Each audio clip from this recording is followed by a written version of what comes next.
G'day guys, my name is Alex. I'm a sports physiotherapist. Welcome back to my channel. Are you always getting injured? Do you know someone that's always getting injured? Well, listen up, because we're going to be going through my 6 most easily preventable training errors that people do on a day-to-day basis. These training errors are so common and they really have a huge and lasting impact on your ability to achieve your training goals. This can be for organized sport, it can be for recreation. But we all know how frustrating it is to get injured. And if we can prevent it quite simply by just doing not really extra training, but just making sure we don't make mistakes in our programming, we can get you doing the things that you want to do for longer with a greater chance of achieving your goals. So guys, the most common training error that we have is too much too soon. It's number 1. And this is essentially a volume error, meaning that you've just done too much in too short a space of time. So let's take running for example. Let's say in the last month you've done 0 running, and then in the last week you've done 10, 20 kilometers of running, and your body's gotten sore. The reason for this is your body or your tissue, so your tendons, your muscles, they're not conditioned to doing that amount of running. They're able to do some running, but just not the amount that you asked it to do. So the way that we get around this is we monitor your volume in some capacity. This might be your number of kilometers per week. It might be using a pedometer, the number of steps per week. We can do this for a number of conditions: plantar fasciitis, tendonitis, just general joint irritation. The list goes on. But essentially we want to monitor your volume. So a general rule is the rule of 10%, so that you don't increase by more than 10% per week.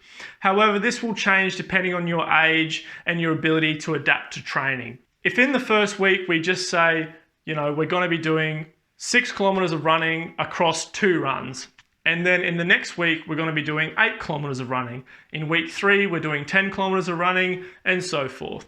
The amount of increase that you do week to week can vary, once again, depending on individual factors, but having a plan to increase steadily is the key.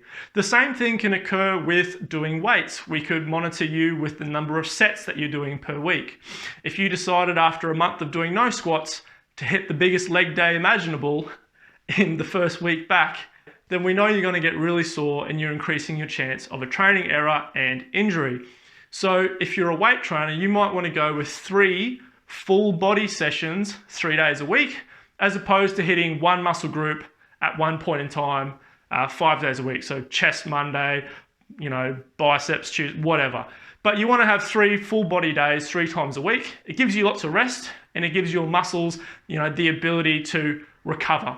And then we can monitor our squats by just increasing maybe the number of reps per week. So you started off with 3 sets of 12 reps for squats, and then in week 2 we're doing 3 sets of 13 squats. Or instead of increasing the reps, we're doing 3 sets of 12, but we increase the weight slightly. It's just got to have some form of plan as to how we increase your volume. So guys, training error number 2, have a goal, have a tangible goal. So a lot of people will come in and they've been told by their doctor, I've got to reduce my weight to improve my knee pain, or I've got to lose weight because I've got diabetes, or I just want to get fit, or I just want to look a bit better. These are all, fine things to achieve, but I think flipping it to make it more of an achievable goal, like I want to be able to walk 10 kilometers. I want to be able to run a half marathon. I want to bench press 100 kilos, or I want to be a better netball player. These goals allow us to be a little bit more specific with your training. And I think it stops us from falling back into training error 1, because if we don't get the results on the scale, we're essentially going to fall into that pitfall of, well, I'm not losing weight fast enough, so I'm going to run more. And we don't want to do that. So having a clear, tangible goal is super important. So training error number 3, do you have the right plan to go along with your goal? This is super important, guys. So you've done the hard part. You haven't overtrained. You've got a goal, but your plan, not so good. So if you've gone and just picked something off the internet, it's not individual to you. It doesn't take into account physical ability. If it's not enough, you're not going to achieve your goal. If it's too much, you're going to injure yourself and you're not going to achieve your goal. So we need to make sure that whatever plan you have, 1, it's specific to your goal, 2, it's specific to you, and 3, it's achievable. So if we can do those things, you're going to be getting a little bit closer to your goal.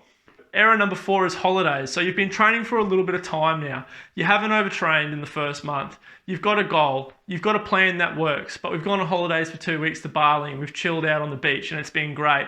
And we're really keen to get back into running to like work off those mimosas or whatever. However, we want to jump back into week 8 because we went on holidays at week 7, but there's been 2 weeks of nothing in between, and then we're sort of falling back into that first training error again. It's not that you're back to square one, although it may feel like it, but we just don't want to be boom and bust again. Make sure that you just go back a level. So instead of, trying to pick up back at week 8 in your training program, that's quite hard, you might want to go back to week 5 for a week and then progress from there. So guys, the reverse of this, if you're going on holidays and you're going to hike or you're going to ski or you're going to do something which you don't normally do, try to see if you can do a plan to prepare yourself for that activity you're going to do on your holiday. So guys, my training error number 5 is for the person that wants to do everything, and there is nothing wrong with that. So if you're someone that wants to run, you want to lift weights, you want to do CrossFit, you want to do swimming, you want to do a triathlon, and you're all trying to do it at the same time, and you're just training every single day, you're going to overtrain by doing too much despite the fact you're still really fit. So there will come a breaking point where you fall in a hole because you've done too much training without enough rest. What we can do for someone like you is we can implement different mesocycles and microcycles. This is just a fancy way to say we have blocks of training. So we can do a block of swimming for 2 weeks, 4 weeks, and we can have other things in there. It might be, swimming and weights for 4 weeks, and then we do sprinting and bike riding for another 4 weeks. You're not going to lose what you did in that month because you're still using your muscles in this other cycle, but you're just not doing the exact same activity, but you'll still get good carryover. So it's just about getting the right programming that allows you to do all the things that you want to do, but perhaps not doing it all at the same time, but you're still not going to lose the ability to run if you're not doing long distance running, because if you're doing the bike riding, you're still working your heart, you're still getting good cardiovascular fitness. All right, guys, this brings me to my last. Do these things correctly, please. And this is get enough sleep, eat enough food, drink enough water, make sure that you're feeling, like you're in a good place mentally as well. We know that with athletes, if they're not drinking enough water, if they're not eating well, if they're not sleeping and recovering well, they're more likely to get a training injury as well. So guys, make sure that you're doing this well. If you're not, if you're like, well, I'm a parent, I can't do that, fine. That is life, absolutely. But it just means in that training week where you're not getting enough sleep for whatever reason, we maybe don't go out and try to do our personal best. So guys, make sure you sleep well, make sure you eat well, make sure you recover well, do a bit of stretching and mobility work, sure. If you don't get food, water, and sleep right, it's going to be very hard for you to perform. So guys, what category do you think you fall into? What is your most common training error? Are you a boom and bust person? Are you someone that just likes to rip in despite not having done that much before?